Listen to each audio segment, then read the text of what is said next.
In this Podslice summary of the Club Random podcast, Bill Maher and Neil deGrasse Tyson discuss multiple topics.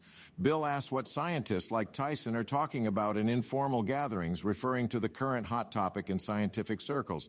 Tyson notes half of him is intrigued by popular misconceptions such as UFO sightings, while the other half ponders on scientific advancements.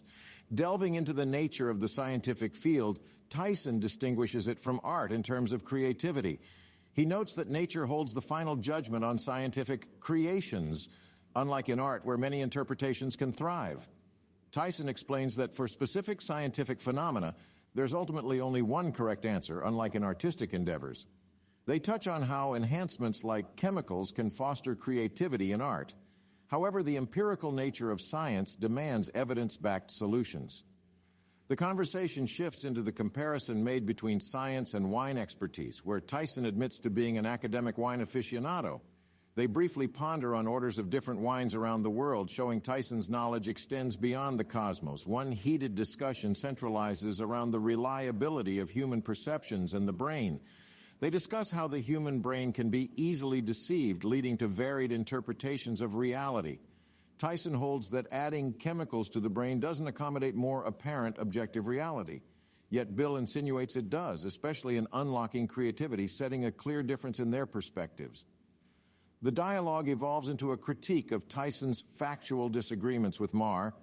Tyson restates that his viewpoints are backed by comprehensive evidence, and he's always ready to change his opinions based on substantial proof, countering his current beliefs. They further grapple on differing medical opinions when it comes to handling COVID-19. Maher criticizes the handling of the pandemic, noting dissenting opinions among experts. Tyson counsels that the science behind studying and combating a new virus isn't declared by one person or expert, but established collectively. He expresses dissatisfaction towards the popularization of individuals who claim to resist the establishment with their real answers, noting that disagreeing with mainstream views doesn't automatically validate one's standpoint. Influential figures like Carl Sagan enter the discussion, with Tyson admiring Sagan's demeanor and approach to dealing with people and his manner of communication.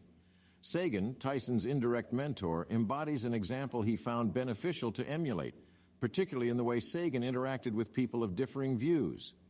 In this part of the podcast, Maher and Tyson discuss in-depth Tyson's early days of his career, his contribution to astrophysics, the impact of age and perception, along with his interactions with the police.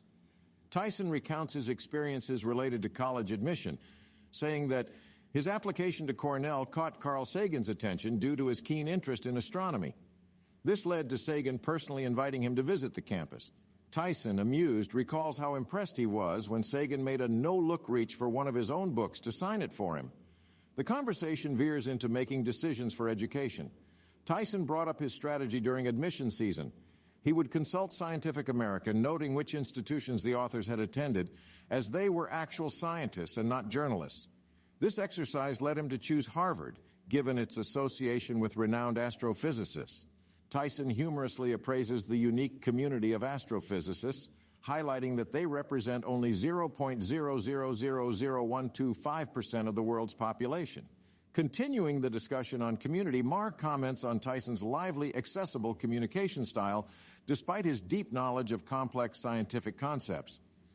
The discourse moves on to an interesting comparison between Tyson and famous TV shows like Lost in Space and Perry's Navy, focusing on Tyson's keen observational skills and fascination with the accuracy of depicted science on television.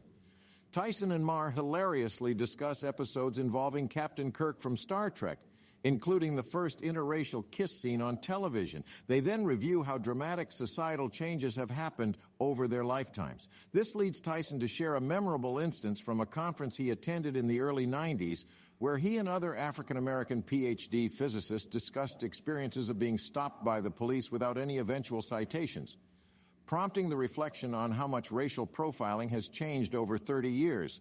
Tyson concludes the conversation by proposing a time machine experiment. He suggests that any person of color or on the gender spectrum would struggle to find a period in the past where they were treated better than today. Tyson uses this theoretical exercise as a reminder that society has progressed for the better, despite any current problems. In this portion of the podcast, Maher and Tyson delve into Tyson's practical approach to decision-making, challenges related to societal changes, and his intriguing time machine hypothesis. Tyson recalls his early days when applying for colleges caught the attention of renowned astrophysicist Carl Sagan, thanks to Tyson's evident passion for astronomy.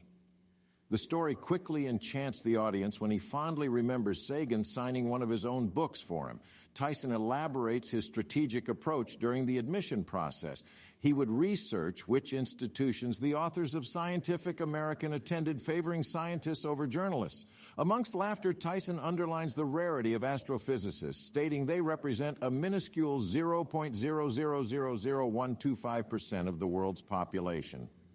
Maher, simultaneously amused and impressed, digresses to appreciate Tyson's gift of communicating complex scientific notions in an accessible manner. The dialogue soon shifts to Tyson's past experiences with famous TV shows such as Lost in Space and Perry's Navy. The focus is on Tyson's fixation with scientific accuracy and his knack for observational humor as they humorously dissect Star Trek episodes featuring Captain Kirk. Discussing societal changes over their lifetime, Tyson shares a poignant memory from a conference he attended. African-American PhD physicists, including himself, shared experiences of unjustified traffic stops by police. This revelation acts as a catalyst to reflect on the grim reality of racial profiling against the backdrop of societal progression. Tyson proposes a time machine experiment, pondering a hypothetical scenario where people of color or those on the gender spectrum are sent to the past to see if they would be treated better than in the present. His hypothesis is they would struggle, suggesting today's society, despite setbacks, has progressed significantly. Tyson's conversation acts as a reminder that focusing on what actions have led to positive progress can be a valuable guide for the future. As different tensions continue brewing on college campuses over freedom of speech, Maher and Tyson find common ground. They share concerns about the reduced tolerance for different political or ideological perspectives, leading to intense debates over political correctness and wokeness. Noticing these shifts, Tyson holds that engagement rather than disengagement can be more productive to drive societal progress. Meanwhile, Maher suggests waiting for attitudes to evolve naturally. As Tyson continues on his nostalgia trip, he reveals how his comedic timing was honed from years of observing late-night talk shows such as The Tonight Show with Jay Leno, where he eventually made guest appearances. The enthusiasm escalates as Maher and Tyson engage in a lighthearted discussion involving humorous anecdotes involving methane, cow farts, and Jimmy Fallon. While chatting about the inauguration of President Obama at the time of his appearances, Tyson fondly recalls how he made it into Leno's monologue twice on 2 consecutive nights, while Maher lovingly reminiscences his duet with Seth MacFarlane during Jay Leno's final week, illustrating the intersection of comedy, politics, and celebrity culture. The conversation takes a more serious tone when Maher and Tyson turn their attention to the changing dynamics of comedy, the rise of political correctness, and the impact of societal shifts on free speech. Tyson empathizes with comedians from the 2000s, acknowledging that half of their jokes wouldn't pass muster today given the rapid societal change and the increasing taboo around certain jokes and topics. As the dialogue evolves, Maher brings up the stance of seasoned comedians like Chris Rock, Jerry Seinfeld, and Larry the Cable Guy, who've distanced themselves from college shows in reaction to shifting norms and audience sensibilities. The debate recognizes the changing norms, yet underlines the essential role comedy plays in popping society's ever-growing bubbles of self-righteousness. Moreover, the discussion about gender spectrum, sports, and societal norms reveals that Tyson and Maher vary significantly on these topics. Tyson introduces the idea that perhaps competition should be based not on gender, but on hormone ratios. Maher, however, passionately argues that while anomalies should be acknowledged, protected, and respected, reorganizing society or sports around a small percentage may not be feasible. By navigating these complex topics, Maher and Tyson reveal the ever-evolving nature of societal norms, the influence of popular culture, comedy and its interplay with civil discourse, a reevaluation of freedom of speech, and the shifting landscape of gender identity in society. The exchange encourages listeners to think deeper, question more, and embrace the ambiguity of this ever-changing world.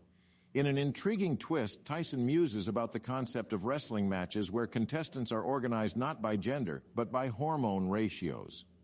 He underscores the importance of interesting matches for the viewer and how diversifying competition categories, much like wrestling weight categories, could potentially make the competitions more engaging. While Maher expresses skepticism about this idea, the contentious conversation reveals how deeply Tyson considers societal norms and concepts, always searching for an innovative, out-of-box perspective. Tyson also shares his anticipation for the future of scientific discussion and exploration, referencing his new collaboration with his senior producer, a book published by National Geographic that merges science with pop culture and humor in an easily digestible format. In a sudden conceptual leap, the conversation diverts to the idea of alien life and its plausibility. Maher questions Tyson about the increasing number of UFO sightings and testimonies and inquires why extraterrestrial life watching our planet couldn't potentially be true. Tyson maintains an open but skeptical stance, stating that while he's eager to meet aliens, he requires more concrete evidence than mere anecdotes and eyewitness accounts.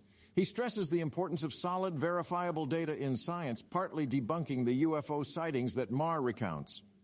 They further discuss the blend of entertainment and sports, using the example of famous football player Aaron Rodgers, who made a name for himself not only in sports but in the art scene by regularly bringing along a group of players to Broadway shows.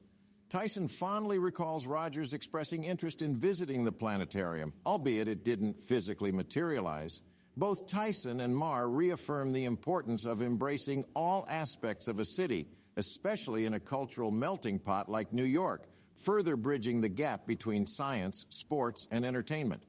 By continuously challenging conventional perspectives and pushing boundaries of thought, Tyson and Maher continue to convey complex ideas in an enlightening, fascinating manner, making the realm of science and societal norms more accessible and appealing to their listeners. The conversation veers into a discourse about artificial intelligence, AI, and its impact on our lives. Tyson points out that AI has been around for decades, but it's now gaining visibility as it begins to affect the lives of those in liberal arts and the masses in general. From composing research papers to influencing daily tasks, AI's presence is increasingly felt and feared. Maher and Tyson discuss the potential dangers of AI, referencing Elon Musk's warnings about AI posing an existential threat. Despite this, Tyson emphasizes the need to recognize AI's broad impact and to refrain from focusing solely on the possible negative outcomes. Tyson reflects on the prevalence of AI in our lives. From the AI assistants like Siri to the automated landing systems in airplanes, his points underscore that AI's influence is pervasive and not restricted to a singular domain. Subsequently, the conversation narrows down to the role of AI in impersonation, referencing deepfakes and AI voice sampling. Tyson recounts his experience with an AI chat program and their exchange of prearranged questions. For him, this highlights a growing concern. He worries that unchecked AI could lead to a world where genuine human interaction is displaced. In turn, Maher discusses the portrayal of AI in popular culture and cinematic depictions which often showcase dystopian futures controlled by robots. He humorously but pointedly notes that everything that happens in movies eventually happens in real life, raising concerns about AI becoming our overlords. Tyson agrees, reminding Maher of the infamous "I can't do that, Dave" scene from 2001, Space Odyssey, reflecting the fear of AI's insubordination. In a surprising yet thoughtful twist, Tyson turns to science fiction writer Ray Bradbury's approach to dystopian futures. Bradbury didn't write these apocalyptic futures because he believed we would end up there. Instead, he wrote them as warnings of paths to avoid. Tyson concludes that perhaps these dystopian representations of AI might inoculate us with a healthy fear, preventing such scenarios from actualizing.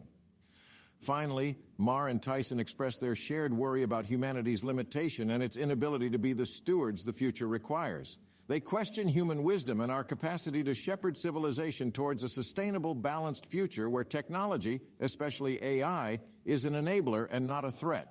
Their dialogue underscores an urgent need for responsible technological innovation and application. Check out the full podcast by clicking the link in the description below. Make sure to like, comment, and subscribe for more content like this. Thank you for listening to this podcast summary episode of The Pod Slice.